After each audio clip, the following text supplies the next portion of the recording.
Okay, thanks very much.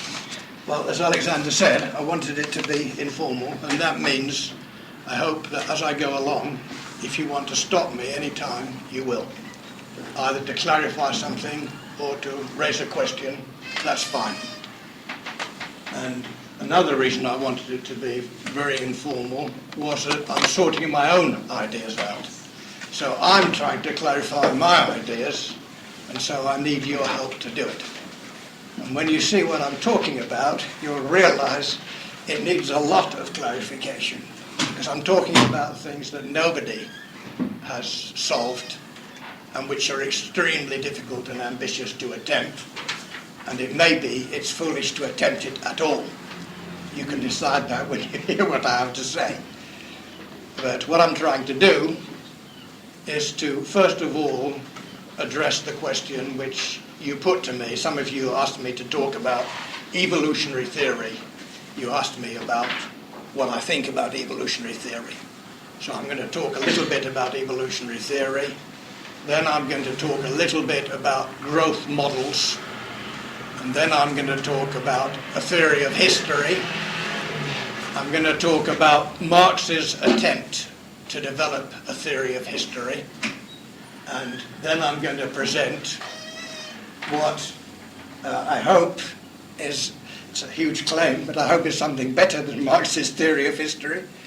And finally, I want to give, maybe we'll have to do this after a break for coffee or tea or something, I want to give the example of the English Industrial Revolution in the late 18th and early 19th century to illustrate this theory of history and the theory of economic growth.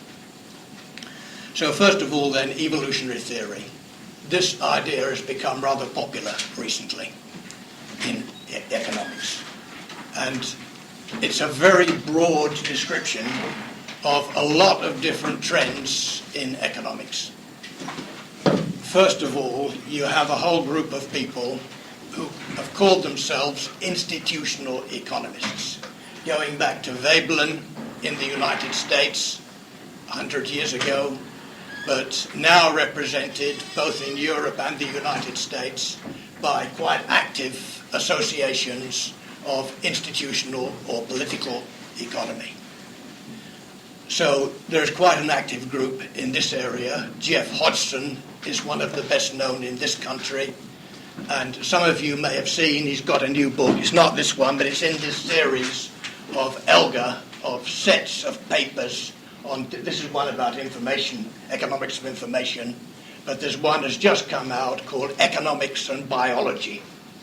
And in that book, in the same appearance as this one, I don't know if it's in the library yet, but it will be soon, I'm sure, Economics and Biology, Jeff Hodgson has selected about 30 papers by different authors covering different aspects of biological and economic theory and the attempt to make analogies between biology and economics. And he himself, Jeff Hodgson, believes that economics has a great deal to learn from the development of biological theory. So that's one stream of institutional economics, people who often now call themselves also evolutionary economists. There's another book in this series edited by a German economist called Ulrich Witt, W-I-T-T, and that is simply called Evolutionary Economics. And there again, there are about 30 different papers by different economists dealing with different aspects of evolutionary theory. And amongst them are neoclassical economists, for example, Hayek. And you all know, I'm sure, that one of the founders of neoclassical economics, Marshall in this country, said several times that he thought biology offered a good model for economic theory. And some people think that Marshall himself developed some kind of evolutionary theory of the firm, an evolutionary theory of industrial growth.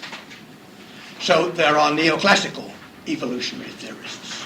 There are quite a large number of neoclassical theorists who regard the competitive struggle of firms as being analogous to the neo-Darwinian theory of survival of the fittest amongst animal species. Finally, of course, and perhaps best known to all of us in Sprue, there are Schumpeterian or neo-Schumpeterian economists who are also often making analogies with biology and who often also describe themselves as evolutionary theorists. And the Journal of Evolutionary Economics, which most of you probably have seen, was actually founded by the Schumpeter Society and is the official organ now of the Schumpeter Society. Some economists, for example Nathan Rosenberg, describe Schumpeter as a wholehearted evolutionist, as somebody who stressed evolution more than any other economist. This view has been disputed by a graduate student here. Unfortunately, he couldn't be here today. That's Francisco Lorca. Francisco, in his thesis, has done a section which deals with Schumpeter and his evolutionary theories, and he's much more skeptical. He thinks that Schumpeter was only half an evolutionary theorist and still was attached very much to Walrasian equilibrium theory. So what Francisco calls it is a bounded heresy. He describes Schumpeter's evolutionism as bounded heresy, which is quite a good description. Nevertheless, most of the followers of Schumpeter, people like Nelson and Winter, many others, would describe themselves as wholehearted evolutionary theorists. And you're probably all acquainted with the work of Nelson and Winter on evolutionary theory of economic change.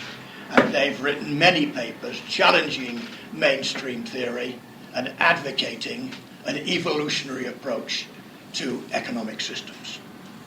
And some of you, or many of you, may have heard Richard Stankiewicz, when he was here from Sweden, from Lund, gave a paper here, and in the discussion he made it quite clear that he was a wholehearted supporter of biological analogies, going all the way down the line with a full biological analogy with social evolution.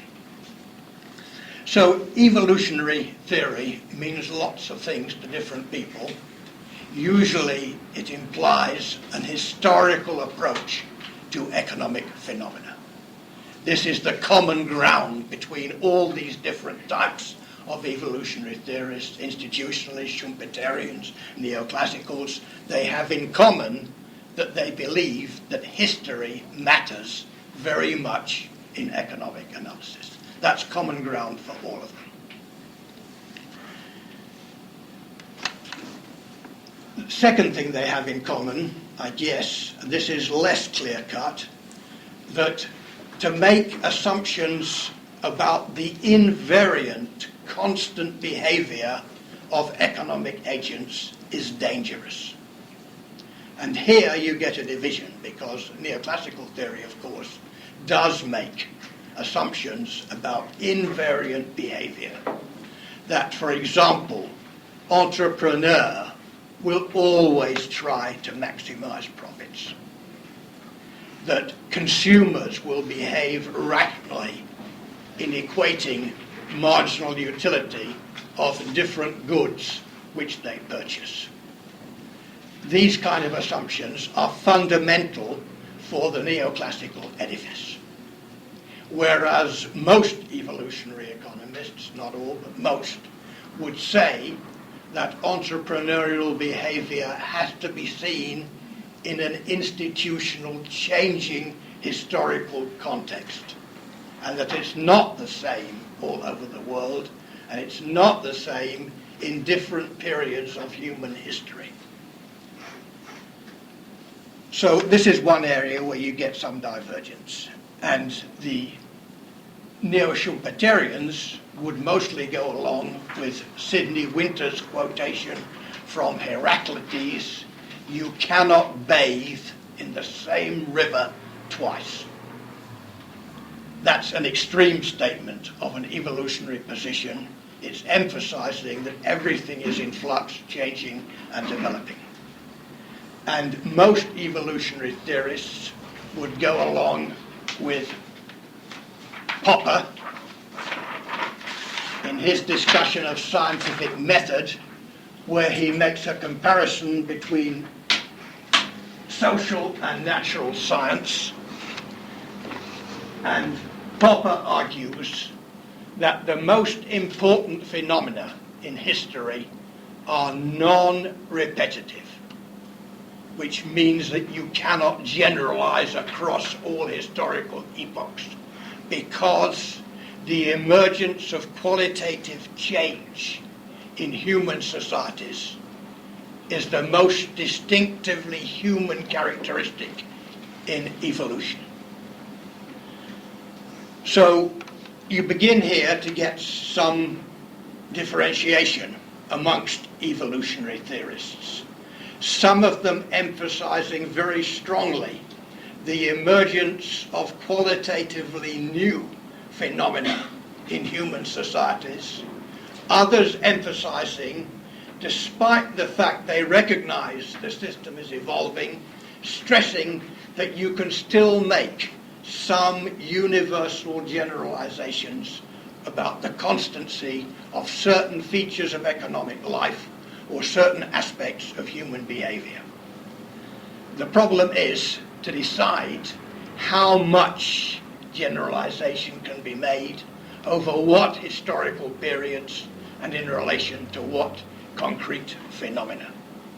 Because, of course, even the strongest neoclassical theorist would not deny the importance of technical change and of institutional change. I've never met an economist who denied the reality of technical change.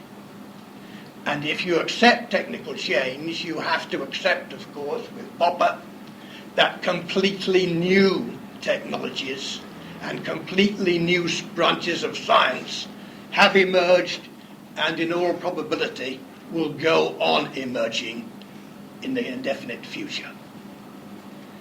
Neither do economists generally deny, I've never met one again, that institutional aspects in society are extremely important. Everybody accepts that government policies do influence the behavior of the system. So it's not a question of an absolute denial of the influence of technical change and institutional change. It's a question of how you approach these phenomena, technical and institutional change, and how you work with these phenomena in your research and your analysis.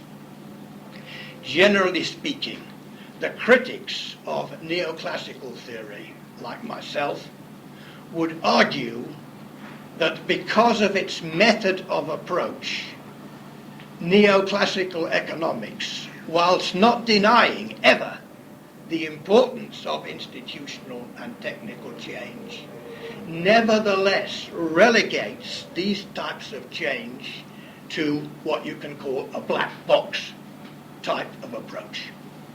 They tend to say, as Rosenberg describes in his book Inside the Black Box, they tend to say that technology and science are something for engineers and scientists. They're very complex phenomena. Historians of science, historians of technology, their job is to deal with that. We, as economists, deal with the central features of the system, that is the behavior of firms, of economic agents, of those institutions which are directly involved with markets and the allocation of resources within the economy. It's a rather narrow approach to the economic system. And the same with institutional change. A lot of neoclassical theorists tend to say, again, that's a matter for sociologists, for historians, for anthropologists.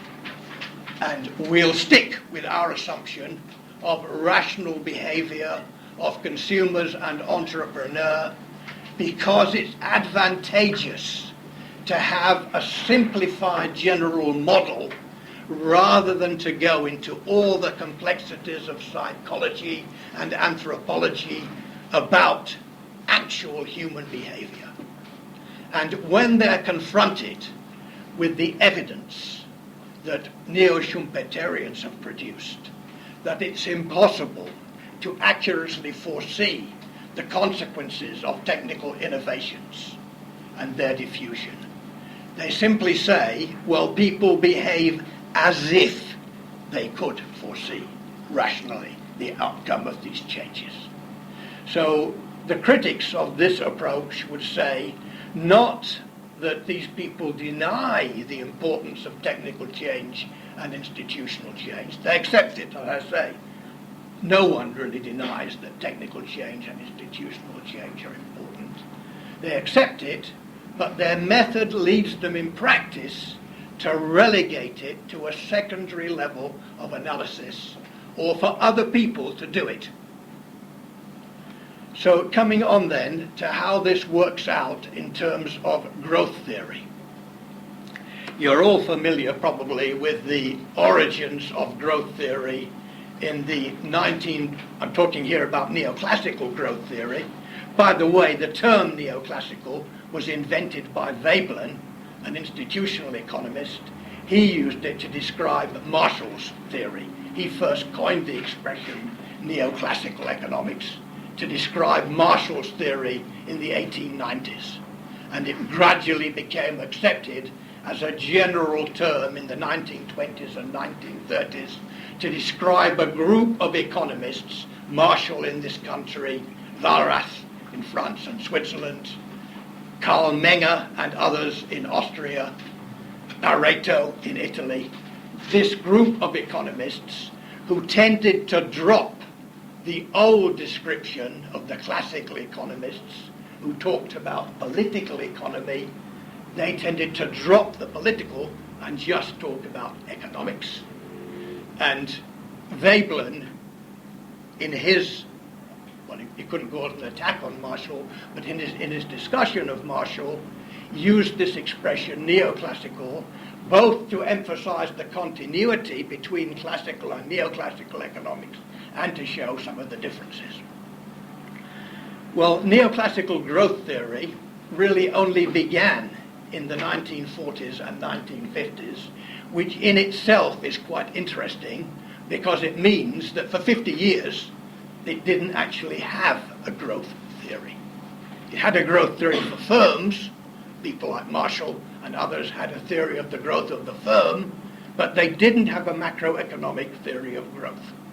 The first macroeconomic growth theory in neoclassical economics resulted from the Keynesian revolution, and it was Roy Harrod and Domar that introduced the so-called Harrod-Domar growth model.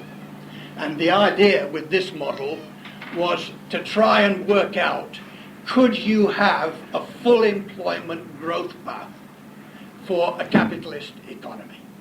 And Harrod worked out under what conditions it would be possible to have a full employment dynamic growth path for a market economy. Following on that, a number of American economists and economic historians like Abramovitz and Solow worked out more elaborate growth models. And what these models showed, the early growth models in 1956, 57, 58, was that growth in terms of these models did not depend primarily on the accumulation of capital. Classical growth theory, people like Adam Smith, Ricardo, Malthus, Marx, had stressed the accumulation of capital, of fixed capital in machinery, buildings, means of production, as the main element in economic growth. And the expectation of the early growth theorists was that their models, mathematical models of economic growth, would vindicate this idea and show that capital accumulation had in fact been the mainspring of economic growth in America and in Europe. In fact, they didn't show that. And both Solow and Abramovitz, who made these first growth models, came up with what they called a residual factor. That is, that part of economic growth which could not be explained either by growth in the labour force or the hours of work, or by the growth of the stock of capital. And that residual for Abramovitz and for Solow, who were the origins of modern neoclassical growth theory, that residual was 80 or 90% of the whole of growth in the United States. They took different historical periods, but basically in the 20th century period was due to factors other than the growth of labour supply and capital stock. So this result, as I say, was quite a shock to many economists. But it was not a shock at all to economic historians. To Abramovitz himself, for example, he was not surprised by the result. Nor was it a surprise to Schumpeterian economists or to many institutional economists, because they had always said the important thing in growth, in the case of the Schumpeterians, is technical change. This is the source of the productivity growth which has been observed everywhere for 100 or 200 years.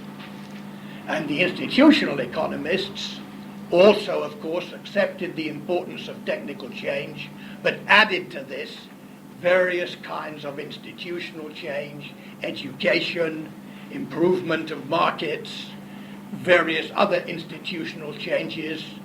For example, some economists came up with an estimate that 40% of growth was due to social overhead capital, to improvements in health and in education. And Denison, who wrote a book called The Sources of Economic Growth and was involved in tremendous controversy about growth theory, he tried to break down this residual factor in the production, in the aggregate production function, and to attribute a certain percentage of growth to 5 or 6 or even more different causes to do with composition of the labour force, education of the labour force, and so forth. Well, a lot of work went into those growth models. And I'm certainly not saying that they didn't achieve some important results. They did achieve some really interesting results. But perhaps it would be wrong to think that one result that people expected could ever have been achieved. They didn't succeed in doing what Denison attempted and saying 18% of growth is due to technical change, 21% to education, 4% to social overhead. That failed completely. And practically nobody today would claim that for neoclassical growth modeling. Frank Hahn, who was probably the leading neoclassical growth theorist in the British economics profession, was very frank in his account of neoclassical growth theory. This is what he says in a book called The New Palgrave, which is a kind of encyclopedia about economic theory and economists. This is in a new edition that came out in 1987. Frank Hahn, in his article in the Palgrave on neoclassical growth theory, says this: neoclassical growth theory is not a theory of history. In a sense, it is not even a theory of growth. Its aim is to supply one element in an eventual understanding of certain important elements in growth, and to provide a way of organizing one's thoughts on these matters. I think that he's absolutely right in what he says, that all these models do really is not to provide quantitative answers to any of the questions, but to provide a way of organizing systematic thought about the topic. One, to my mind, of the best of the early growth models was by an American woman, Irma Adelman, in a book she wrote in 1963, quite early in the growth modeling debate, and she came up with this formulation. Most of the early growth models dealt only with capital and labour and a residual factor, KL, and the rest was a residual. Irma Adelman was one of the first to point out, long before the so-called new growth theory that's developed in the last 10 years or so, long before the so-called new growth theory, Irma Adelman pointed out that a production function which contained only two terms, K and L, and a residual, was really wholly unsatisfactory. And she specified a production function which included 5 terms. Like the classical economists, they called it land. This was the classical economics description of natural resources. Irma Adelman insisted that because of problems of exhaustion of natural resources and of pollution and ecological damage, economic theory would increasingly have to take account of N, the rate of use of natural resources. Furthermore, she maintained what the institutional and the Schumpeterian economists had always maintained, that any satisfactory growth model had to include a term for S and U. S she described as society's fund of applied knowledge, which most people would describe with a shorthand as either technology or science and technology. Most controversial, she specified U, the social cultural milieu within which the economy operates. Well, in her discussion of this aggregate production function, which as far as I know was, I may be wrong, I don't know the literature very well, but as far as I know, she was the first to specify these S and U terms in a production function. She was extremely frank in her discussion of the limitations of any aggregate production function model, including her own. In particular, she said, we have at present no way of measuring S and U. I put them in for the sake of completeness, because if the idea of a model, as Frank Hahn says, is to enable you to think systematically and thoroughly about a subject, then you have to include them in such a model. So she said, one day, maybe, we will be able to approach the measurement of S and U, but at present we cannot do so.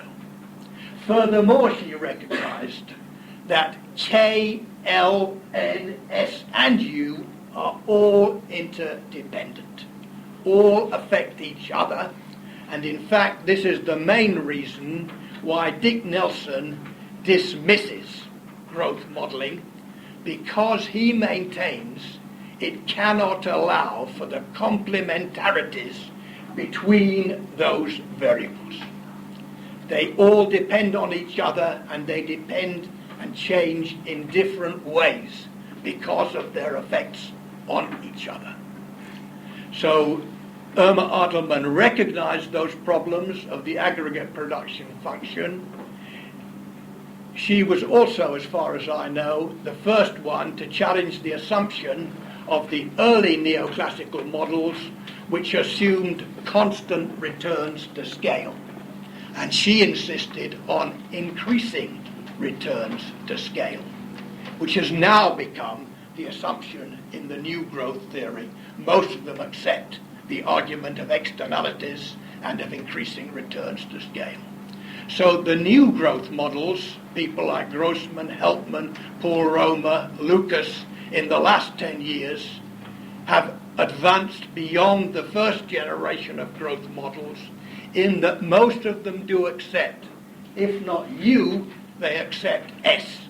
They accept technology, and usually they have some kind of a term for education, years of education or something like this, as being very important variables affecting the rate of economic growth.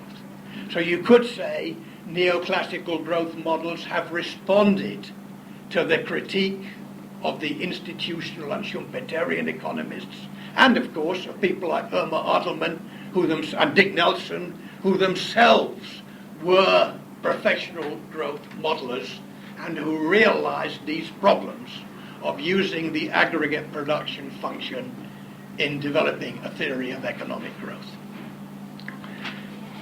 Well, it's 11 o'clock. I don't know whether you want to break off the tea and coffee now for 10 minutes. I've got a lot more to say, I'm afraid. It'll take me at least another half hour to say what I have to. So what would you like to do? Take a break for 10 minutes? Okay, well let's start again then. What's that, 11:15? Okay, fine, thank you. Where I left off, and I'm afraid I'm going to talk quite a lot more, so interrupt me if you want to, please. I got as far as talking about the problems of old neoclassical growth theory, starting with Solow and going on to new growth theory of the 1980s and 1990s. And I've emphasized quite strongly the difficulties of both the old and the new growth theory, and especially their difficulties in accounting for technology, technical change, and institutional change, and the difficulty of the interaction between all these elements involved with economic growth. So, okay, that's a critique. Most growth modelers would say, well, we accept this critique.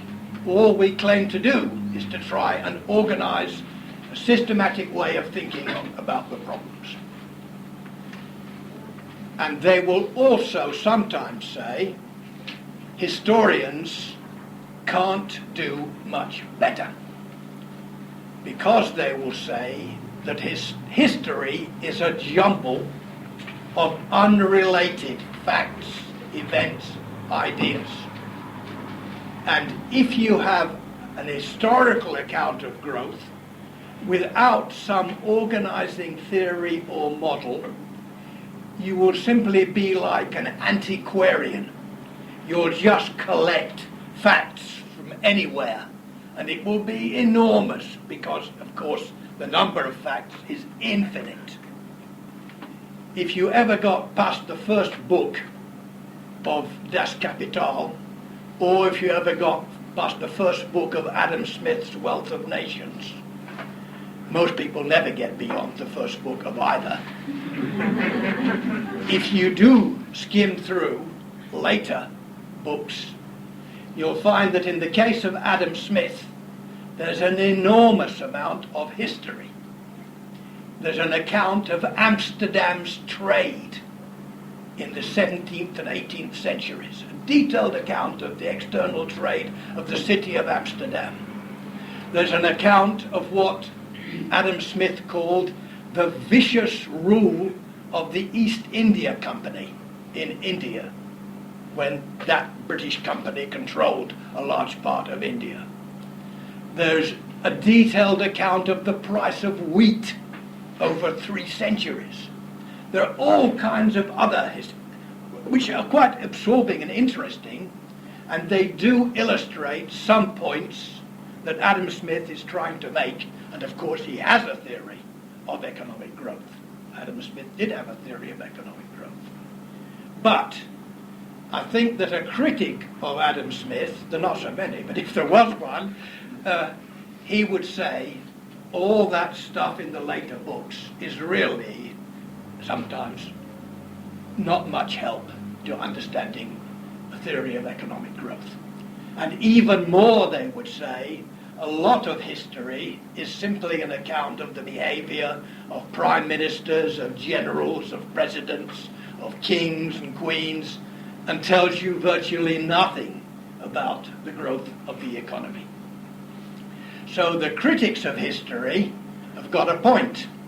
They would say history doesn't help you much to organize the important events in relation to economic growth any more than the growth models. So we come now to the question of, can historians and those economists who believe that history matters, Schumpeterian economists or institutional economists, evolutionary economists, can they present a theory of history which is a better way of giving understanding and insight into the process of economic growth than that which the old and new growth modelers have been able to achieve? Well, if you're going to aspire to do that, you have to have some way to compress the immense amount of detail in history to organize and select certain key processes or key facts in history in order to present a convincing and brief, ideally, account of those things which are important for the growth of national economies or of the world economy.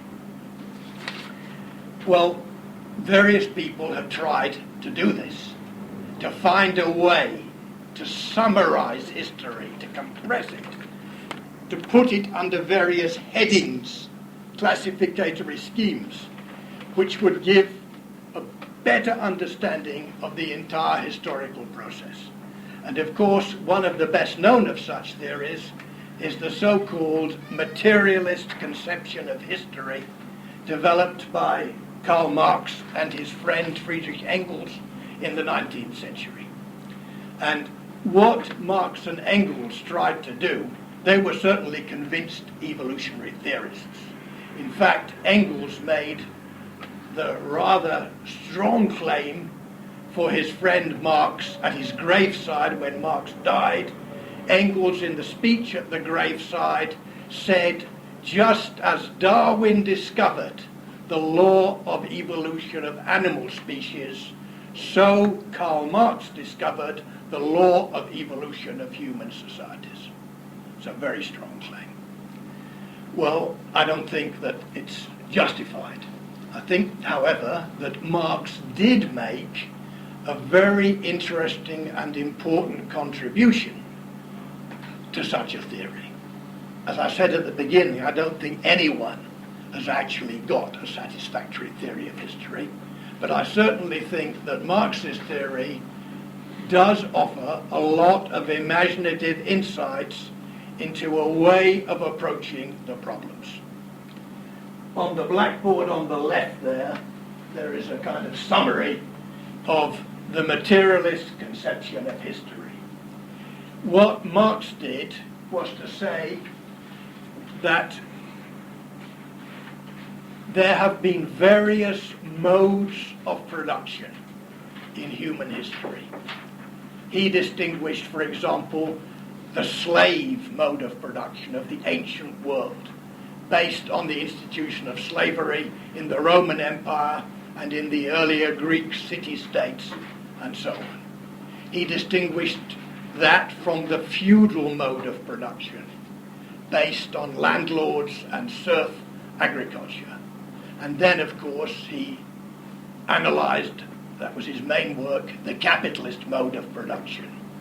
And his idea was to show that the succession of different modes of production was caused by changes in what we would say is technology, essentially.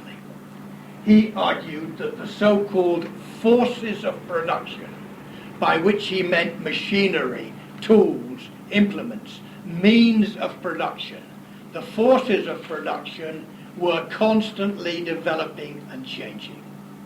That is, he said, that is an autonomous change process, which goes on, to be sure, at different rates, and sometimes very slowly indeed. But he argued that the forces of production in different social systems were constantly being improved and developed. And he argued, as Engels did too, that the main difference between human societies and animal societies was that human beings used tools and implements of production. He recognized, as many evolutionary economists do today, that of course there are animals who use primitive implements. Darwin recognized this in the Galapagos Islands, where he studied a bird that's now called, after him, Darwin's finch. Darwin's finch gets hold of a twig and pokes it under the bark of a tree to get the insects out. You can say that's a kind of animal use of a tool. And the higher apes, gorillas, chimpanzees, also make use of branches of trees for various purposes. And you can find other examples. But the systematic development of means of production, of tools, implements, instruments, machines, that is a distinctively human process of evolution. So Marx argued the forces of production are at the basis of the evolution of human societies. And they're what most of all differentiates human societies from other animal societies. Secondly, Marx argued that in their production, in their use of tools and implements, people enter into what he called relations of production. That is, they have division of labor.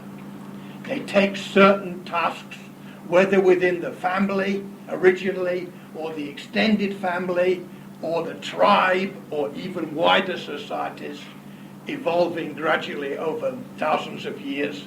Human societies have certain relations of production, and as he said, in his view, they become divided into classes: slaves, slave owners, feudal lords, serfs, capitalists, proletarians, and as he thought in the future, hasn't been realized, but as he thought, a more equal social arrangement in the future. So these were the elements of what Marx called the base, the forces of production, and the relations of production. He argued that sometimes the means of production develop in directions and in such a way that the organization of the human society using those forces of production can no longer use those forces of production efficiently. And so he said the relations of production can become what he called a fetter, a constraint on the further growth of the productive forces. Well, this is, I think, an extremely fruitful idea.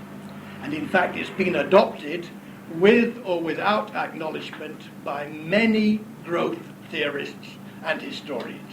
For example, Joel Mokyr, the American economic historian, explicitly uses this approach, that technology is the dynamic force and occasionally the organizational framework becomes a constraint, a hindrance to further development of those productive forces. And then that organization, taken by people like Joel Mokyr or in Sprue, Nick von Tunzelman, taken by them as meaning mainly organization at the level of the firm. And this is quite obvious, of course, it's no longer controversial, that the management and organization of production has to be rather different depending upon the type of technology you're using.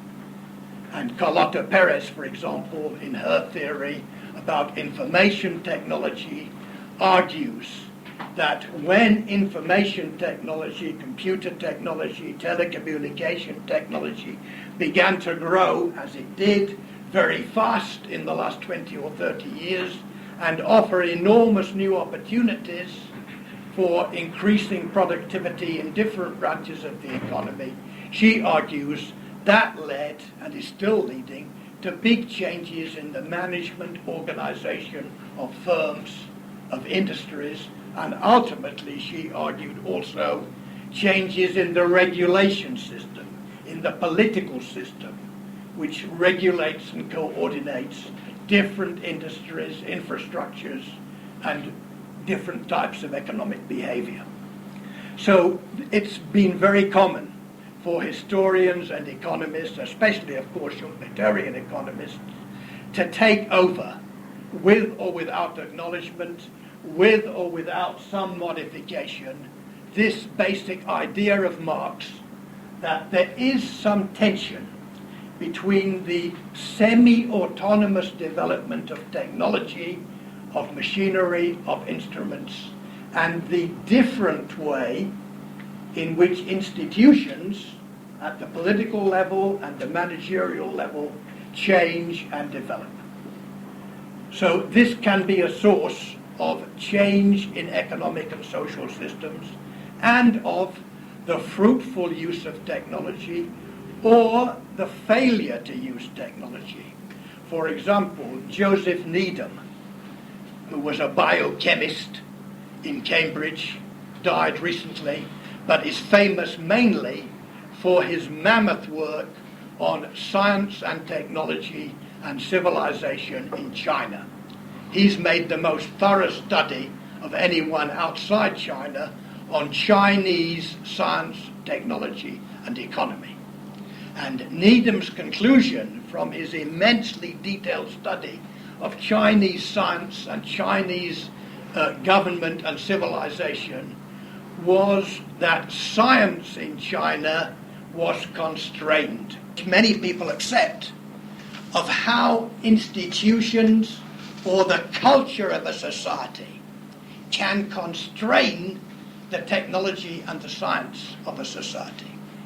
And you can find numerous other examples amongst economic historians and other historians which, in one way or another, take advantage of what was essentially this Marxist idea of a tension and a lack of coherence between forces of production and relations of production. Well, Marx went on to say that on that mode of production, there is erected what he called a superstructure, a system of law, of property relationships, of political control, which he thought, of course, was a kind of class-dominated system, of ideology, of religion. All these things, law, ideology, religion, he described as superstructure. And he thought that when the relations of production were changed as a result of this tension in the base, that when these relations of production were changed, then the superstructure also was utterly transformed. So that the feudal characteristic institutions in culture and in politics changed fundamentally with what he called the bourgeois revolution in Europe in the 16th, 17th, 18th, 19th centuries. So this was a Marxist idea, essentially. Well, of course, he was subjected to a huge amount of criticism, then and now and ever since. And the main line of criticism is, of course, also directed against people like Carlota Perez or Joel Mokyr or Gomulka, Stanislav Gomulka at London School of Economics, all kinds of people who have given primacy to technological change in initiating other qualitative changes in the social system. If you're going to say that technology, forces of production, are the main driving force in the evolution of human societies, then you're vulnerable, of course, to the accusation of technological determinism. This is the LSE economist Gomulka in his book on the theory of economic growth, which is a very good critical account of neoclassical growth economics. He's quite sympathetic to neoclassical growth theory, and he gives a good account of it, but at the end, this is his conclusion of what neoclassical growth theory has shown. And the point that I want to emphasize is this point. Technological changes have assumed the primary role by virtue of their being typically the original impulses which tend to initiate other qualitative changes. It's quite a cautious statement. It's qualified. He's saying tend to initiate, and he's saying typically, but nevertheless, he is vulnerable, as others of that kind are vulnerable, to the accusation of technological determinism, that the system is mainly moved by changes in technology. And of course, there are many sociologists, many anthropologists, many political scientists, many economists who would deny that primacy to technology. They would say, as for example in the case of China, that politics determined what happened more than technology. They would refer to ancient production systems like Egypt, and they would say again that politics and religion were the primary factors rather than technology. So technological determinism is a strong critique of the Marxist materialist conception of history. And of course, Marx and Engels themselves had to respond to this criticism, and especially Engels, after Marx died, became very concerned. So when they got this criticism, that theirs was a theory of materialism or technology, this is what Engels said. This is in 1890, and the main reply of Engels is in various letters he wrote late in his life. This is what he said. According to the materialist conception of history, the determining element in history is ultimately the production and reproduction in real life.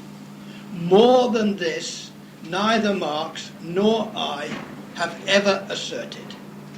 If, therefore, somebody twists this into the statement that the economic element is the only determining one, he transforms it into a meaningless, absurd phrase. The economic situation is the basis, but the various elements of the superstructure, political forms, constitutions established by a victorious class after a battle, forms of law, and even the reflexes of these struggles in the brains of the combatants, political, legal, philosophical theories, religious ideas, and their further development into systems of dogma also exercise their influence upon the course of the historical struggles, and in many cases preponderate in determining their form.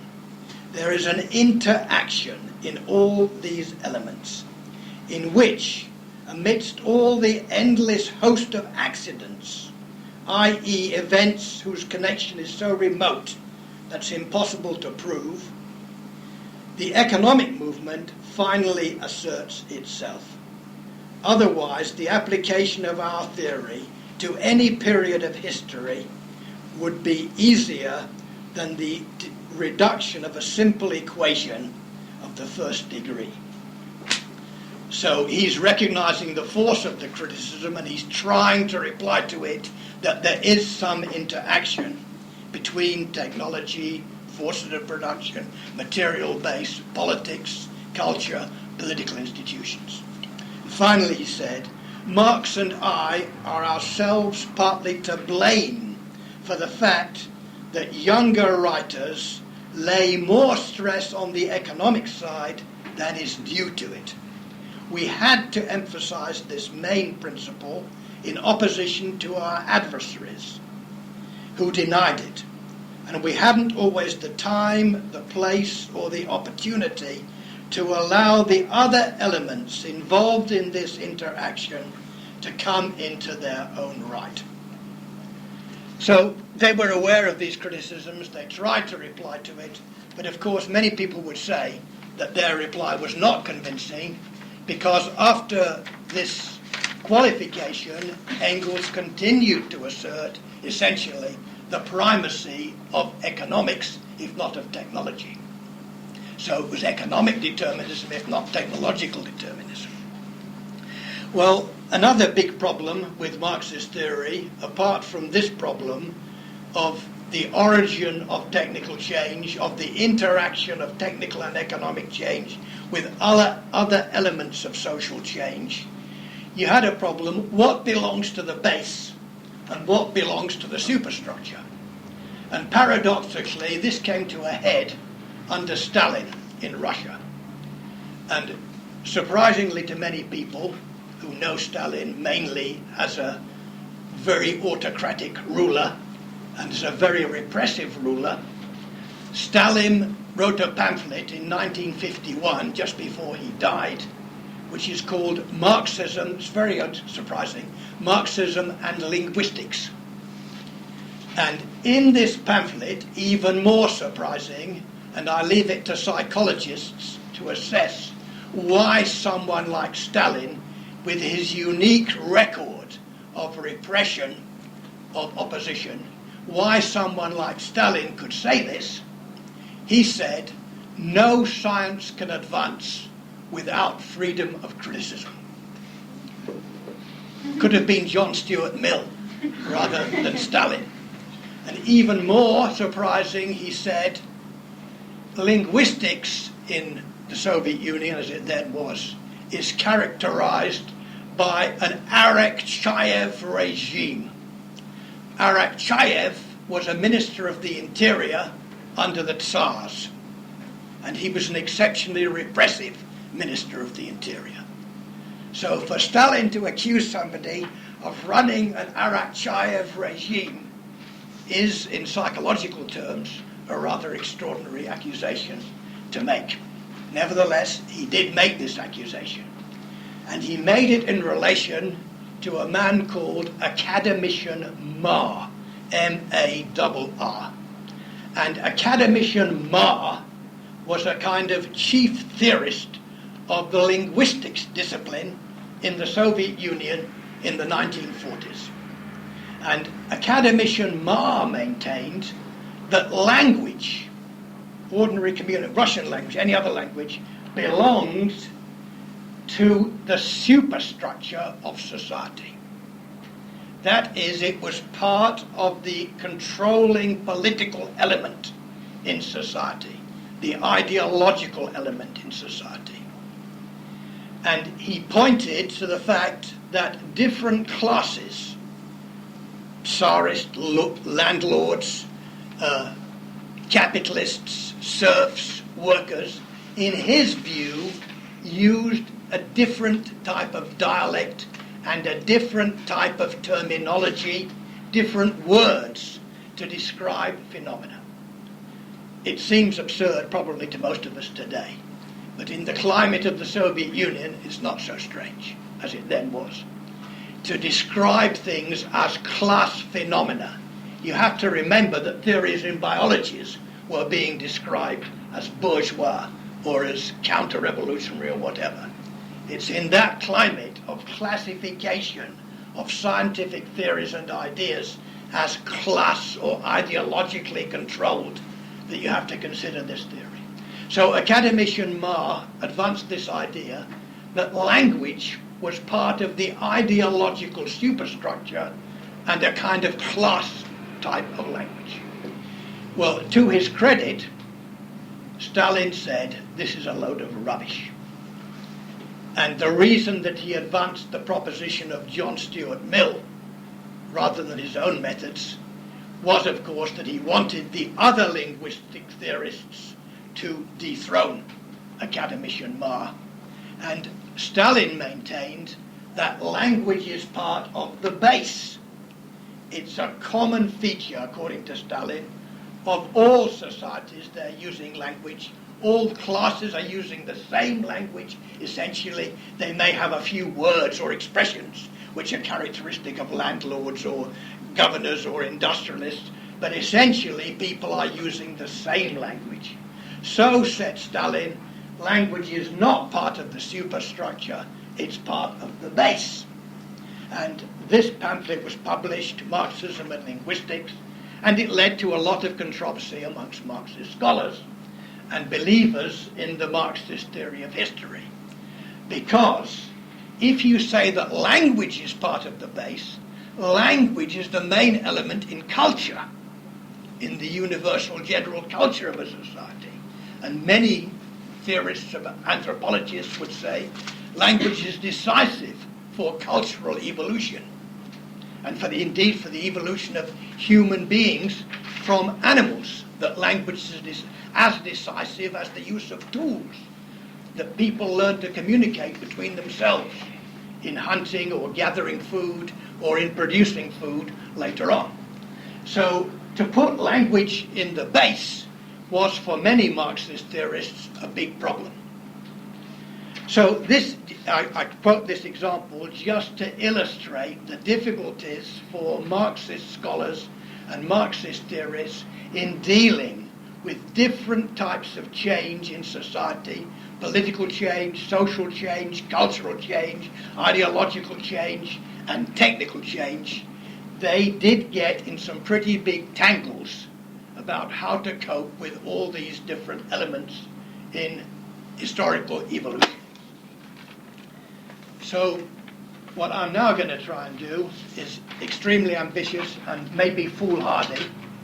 I'm trying to suggest a way of organizing thinking about historical events which hopefully will overcome some of the problems in macroeconomic growth modeling and some of the problems in these other attempts, whether by Marxists or by other economic historians and economists, to order the relationship between technical change, economic change, political change, and cultural change.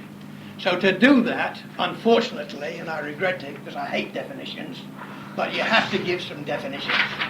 So I'm going to give you 5 definitions.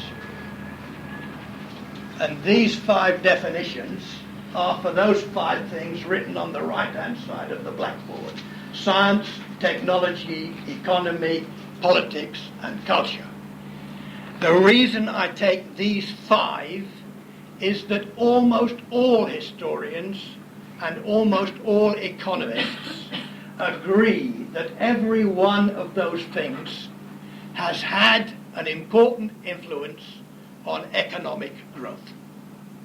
I think there's nobody who would deny. They might argue that one or other is more important. They might argue that one or other, as Gomulka said, tends to be the primary cause of changes in the system. But I've met no one who denies that all those 5 things have had some influence on economic growth. And it's possible to subsume other influences under one of those headings. I'm not pretending that it's easy to make those distinctions. It's not easy. And as Burke said, the British conservative political scientist, theorist, when somebody said it's hard to draw a borderline between 2 different things, there are always counterexamples, things that cross over, he said, I agree, you're right, it's difficult to make the borderline, but it's difficult to do it between night and day, but I sure know the difference between night and day. So similarly, I would agree it's not easy to draw a borderline between science and technology. It's not easy to draw a borderline between politics and culture, or between politics and the economy in many cases.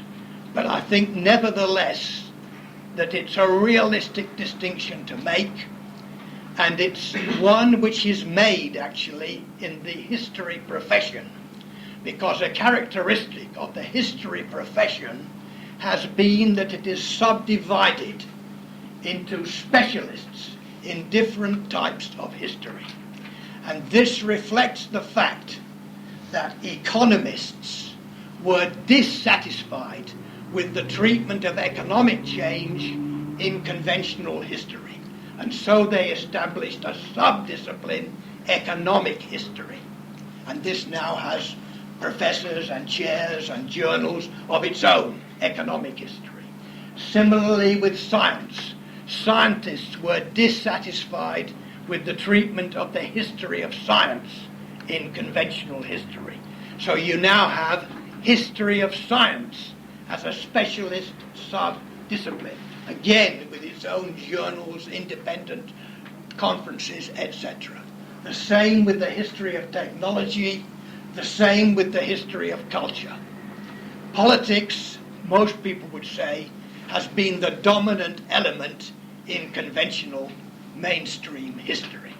It's largely the story of kings, queens, governments, parliaments, rebellions, revolutions, etc.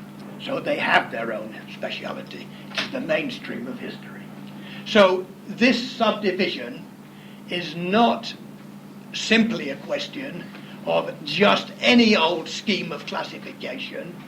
It's a subdivision which has arisen in the history profession, and it's a subdivision which is justified in terms of the perceived influence of different types of event on economic growth. So coming on then to why I would think of each one of these as important. Science is important, in my view, and not only in my view, in the view of many historians, in fact most historians, for a whole variety of reasons. Most of all, science is important because of its direct influence on technology.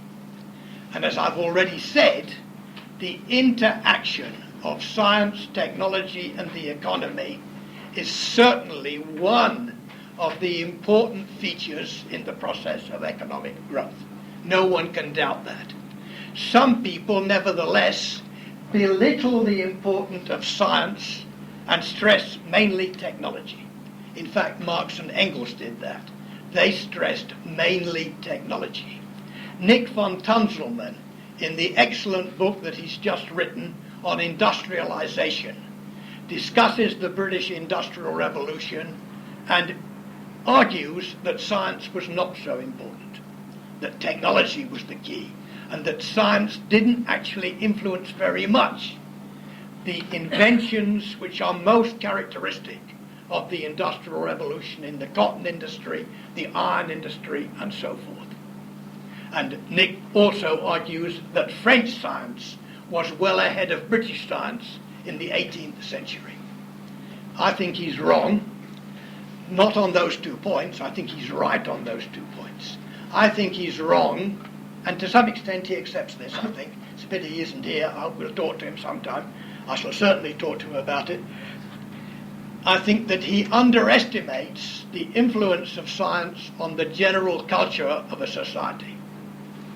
And the fact that Bacon in Britain, when he was Lord Chancellor, one of the highest offices in government in the early 17th century, that he wrote a book like Novum Organum and New Atlantis, books which advocate the experimental method in science being applied in all spheres of life, and advocates what essentially is an R&D network for Britain.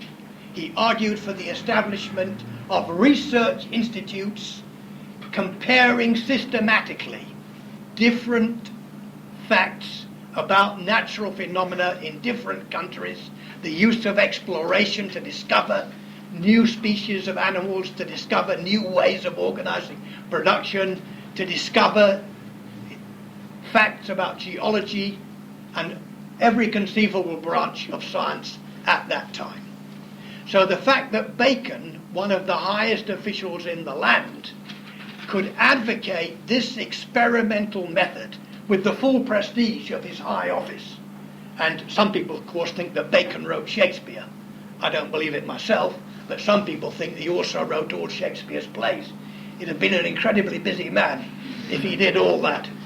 But if he did, all the more power to my argument that Bacon was an extremely important influence on the politics and culture of Britain already in the 17th century. If you add to that the influence of Newton in the latter part of the 17th century, of his Principia, which established the laws of mechanics, gravity, etc., which provided a scientific basis for navigation and for mechanical technology, then I think you can see that long before the Industrial Revolution, science was, and Newton was worshipped in his own day and all through the 18th century. He had a degree of adulation usually conferred on politicians and religious leaders. So the fact that people like Bacon and Newton had such a place in the general culture of British society, I think is an important part of the explanation of the way in which, the pragmatic way in which British inventors and entrepreneurs were prepared to experiment and use new techniques and new technologies, even if it didn't directly influence the specific inventions. And I think Nick would probably agree with this, that the indirect influence through culture was as important or more important than the direct influence of science on technology. So my point is that the interaction of all these five things is extremely important in the explanation of economic growth. And I'm arguing that Needham, in his explanation of non-growth in China, the failure to have a scientific revolution in China, is just as important as the positive explanation of the role of science in the Industrial Revolution in Britain. Both are important, and both reflect that you have to have science in your explanation of growth or non-growth at different periods in different countries. Well, that's perhaps one of the most controversial aspects of what I'm going to say. Coming now to technology. This is nothing like so controversial. Almost everyone agrees, and of course all the Schumpeterians and neo-Schumpeterians agree that history of technology is extremely important for understanding the growth of any economy. There's a direct relationship between technology and the economy, which is very obvious indeed. And new growth theory, as well as the old growth theory, has come to accept that extremely important connection between technology and economic growth. So I'm not going to spend too long justifying the history of technology as an important part of any historical explanation of economic growth. Economic history also is scarcely controversial. Everybody agrees that the evolution of economic institutions, of banking systems, of money, of all kinds of markets, of systems of allocation of resources, all that activity is obviously central to economic growth. What's distinctive perhaps about this definition is that I'm arguing, in line actually with many neoclassical economists, that there is an autonomous process of growth within economic institutions. That banks evolve not only in response to technology, in fact very little in response to technology until the most recent period. And similarly, that all kinds of other economic institutions have their own type of evolution, driven in recent times by profitability mainly, driven in earlier times by other criteria and other selection systems, but having their own autonomy. Political history. Again, not many people deny the importance of political history. That governments have some kind of independent influence on the course of economic events. And right now it's quite obvious you have big controversies about regulation of industries, about telecommunication systems.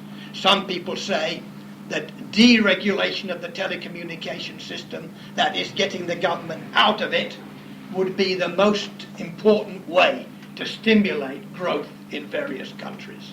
Yesterday, the Brazilian government deregulated or began to privatize the oil industry. It may be right, it may be wrong. All I'm saying is that people believe, one way or the other, that the political regulation of the oil industry in Brazil is an important factor in Brazilian economic growth. This is the only point I'm making now, not the rightness or wrongness of the particular ideas, only that everyone agrees that political regulation, ownership, control of economic systems does play, whether for negative or positive reasons, an important part in the evolution of and in the growth of economic systems. Finally, cultural history also, in my view, is extremely important. I've mentioned Needham. Coming to Europe, a more clear-cut case perhaps is the theory of Max Weber. Most people think that Max Weber was a professor of sociology. He wasn't, he was a professor of economics. And Max Weber, as you know, wrote about bureaucracy, very interesting ideas about bureaucracy and governments, division of labor within governments, the efficiency or non-efficiency of government organizations. He also wrote, and this is how he's best known probably now, on religion and the rise of capitalism. And he argued that for the Industrial Revolution to take place in Germany, in Britain, or in any country in the world, there had to be a change in attitudes towards the rate of interest. The medieval church had generally condemned what it called usury, high rates of interest. There had to be an acceptance of the rate of interest as an economic mechanism which would not be condemned as sinful by the population or by the laws of society. There had to be a new attitude, according to Weber, towards acquisitive entrepreneurial behavior, that making profits was not a sin. On the contrary, it could be, in the Calvinist religion, a path to salvation, to heaven, if you did well as an entrepreneur. So this change in cultural attitudes from the old medieval attitudes towards consumption, accumulation, according to Max Weber, and in this country, Tawney was the main historian who also wrote on similar lines about religion and the rise of capitalism. This cultural change was, in their view, essential for the growth of a capitalist industry. And some people maintain today, in relation to Latin America or to the Middle East, that cultural phenomena, religious attitudes, are often a serious constraining force on entrepreneurial behavior and on other types of behavior believed to be important for economic growth. So what I've tried to do in these definitions and in this listing of these 5 processes to argue that all of them are important in the explanation of economic growth. Do you mind if I go on? I've got enough. And if you can stick it out, there's more, I'm afraid, because now I'm going to try and apply this idea to the English Industrial Revolution. And the point of doing that, of applying it to the English Industrial Revolution, is that no theory is any good, of course, if it doesn't stand the test of an empirical illustration. You have to look at each one of these 5 in its relative autonomy. Each has some features of autonomous change. The science system has its own mechanisms of development, and it has its own selective environment. For an idea to survive in the science system, it has to survive experimental tests or theoretical tests. It has to survive the criticism of other scientists on scientific criteria. So I'm arguing that science has its own relative autonomy. The same with technology. It has its own relative autonomy of making the thing work, obviously, in the first place. Secondly, of certain design features to satisfy engineering criteria. Thirdly, of fitting in with a technology system. And all those are features of technology, which has a relative autonomy. The economy, again, I've argued, has its own autonomous development of economic institutions, of markets, of exchange mechanisms, interest rates, banks, etc. Politics, clearly, governments have their own autonomous features. Culture, again, has, I would maintain, autonomous features of religion, of behavioral norms, educational systems, which have some autonomy from the rest of society. So I'm arguing that you start out with the relative autonomy, but since they all influence the growth process, what matters is their interaction, exactly as you say, and that the decisive factor in economic growth is the congruence, the matching of those 5 systems together, so that you get, in my view, a favourable climate for growth where you have a kind of synchronous, harmonious matching of those 5 different historical processes. They have their autonomy, but they can either clash, as in the case of Needham with China, or they can come together and mutually reinforce each other, as I would say was the case with science, culture, and entrepreneurship in 18th century Britain. So you're right, that's the fundamental question of the whole theory. But I'll come back to it when I've tried to give these examples from English Industrial Revolution. Well, everybody agrees, and Nick von Tunzelman's done a lot of work on this. He's one of the best historians working in this field, and he has shown, as many others have shown, and it's commonplace for every schoolboy in Britain learns this, that the decisive factor in the English Industrial Revolution was the growth of the cotton industry in Lancashire.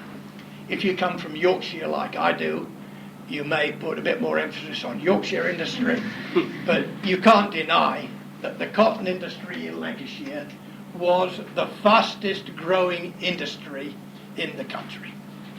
And in fact, it grew from 2.6% of total industrial output in 1770 to 17% of value added in industry by 1800. That's a really tempestuous rate of growth. And you can see the fastest period was 1780 to 1790, when it reached nearly 13% per annum. That's even quick for today's standards, for the rate of growth of an industrial sector. So this is the first generally accepted fact, that it wasn't an even process of growth in every industrial sector. It was a growth process concentrated in certain industries, especially cotton, and to some extent iron. And iron became more important partly because of cotton, because one of the reasons for the growth of cotton was, of course, the use of machines in factories instead of wooden spinning apparatus and looms in domestic cottage industry. So the move from the old domestic system of production in cottages into factories facilitated the use of machinery on a larger and larger scale, and that machinery began to use metal rather than wood, and the use of metal to make machines led, of course, to reciprocal effects in the iron industry, where there were also very important inventions and innovations. So this is generally accepted. The cotton industry was the fastest growing. It was the driving force of the whole move towards industrialization in Britain. And remember that factory industry was still a small proportion of the total in Britain at that time, and even up to 1850, it was still a minority of the total production. The second thing about the cotton industry, which again every schoolboy or schoolgirl learns in this country, is that there were a series of inventions which drastically increased productivity in the cotton industry. This is the operative hours, the hours to process 100 pounds of raw cotton.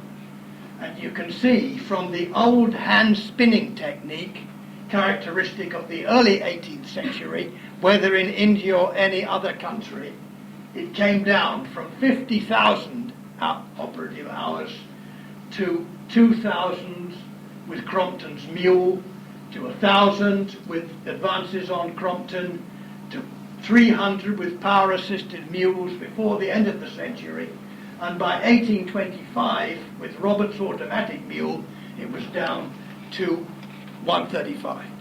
So that's more than an order of magnitude improvement in productivity.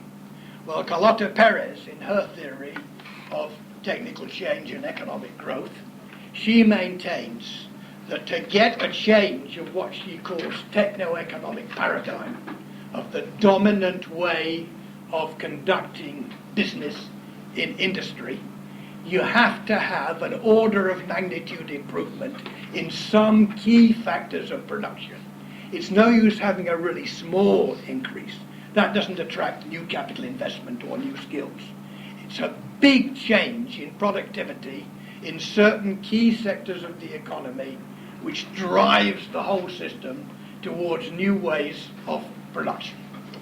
So I would say that this vindicates her theory in the case of the English Industrial Revolution, that the changes in the technology in the cotton industry really were extremely important for that drastic increase in output, and exports followed the increase in cotton textile exports. Britain was still by far the biggest exporter of cotton textiles in 1899, more than 100 years later in the world. So it was an industry which lay behind this process of industrialization, which you could say was the archetypal case of what Abramovich called forging ahead in economic growth. It was the first time in world history that economic growth went faster than 1% per annum for any significant sized country. And the key jump, and it was a jump, almost everybody agrees, it was a sudden increase between 1780 and 1800, and it occurred mainly because of these revolutionary changes in the technology of the cotton industry. And industrial output growth grew from less than 1% before 1770 to 3% or more in the period 1770 to 1800 and the subsequent period in the early 19th century. Well, of course, that change couldn't have taken place without other changes. And here comes the point about the complementarity of different processes of social change.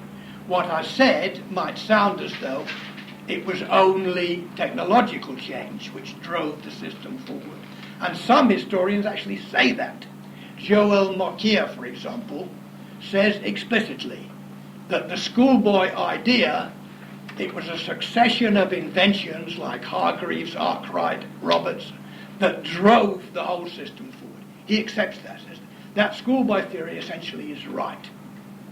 I think it's wrong, but I'm not denying that it was very important. The reason I think it's wrong is that to have those inventions applied in industry on any significant scale, you had to have investment. And you couldn't have investment unless you had a capital market. You can't get money from heaven. You have to have investment to purchase machines, to install machines, to cover working capital and fixed capital. And the transition from working capital for the domestic system of production, which is essentially a kind of finance of work in progress. Very briefly, that I think the explanation of Britain falling behind in the end of the 19th century was the loss of that congruence. that with the rise of some new technologies like electrical engineering, the old institutions which had favoured the mechanical, practical, pragmatic approach no longer favoured that approach, whether in industry or in government. And if you look at the way that British governments managed or failed to manage the electricity infrastructure, you can see what I mean. If you take Thomas Hughes' book on networks of power, where he compares the growth of the electricity generation and distribution in Berlin, Chicago, and London, then you can see a huge difference in the way in which that new infrastructure was installed. And you can see an unfavourable interaction between politics, technology, culture, and the economy. So essentially I'm saying that the falling behind can also be explained in terms of this kind of a theoretical approach. Well, obviously the question is, how do you identify positive interaction, congruence, or the lack of congruence? And what are the implications for policies? Well, the answer is I don't know. This is, as I said, a tentative idea I'm putting forward. I'm going to try and put forward something like this at a conference in Yassa near Vienna at the end of this month. And what I shall argue is that people interested in national systems of innovation and in economic growth should concentrate, if they accept something like that. I'm sure people will change and modify it, perhaps dismiss it altogether. It may well be. But if they accept anything like that, then I think the way you have to look is to identify the points of congruence and the points of lack of congruence in any country, in any system, and looking at the way these points of congruence or lack of it change with new developments in technology or in any other part of the social system. I'm not trying to assign primacy to any one of those five. I actually agree with Gomulka that very often and with Carlota Perez, that very often changes in technology appear to give the primary impulse to changes in management systems and in political institutions. But I would say that that applies because you have a capitalist accumulation system in place. And if you had a different economic system or a different political system, which you could well have, that wouldn't necessarily take place in that way. So the particular relationship between technology and the economy that many Schumpeterian economists have identified, I think they're right. I think changes in biotechnology do influence and will influence even more management systems and political systems. But I don't think that's the last word on the subject.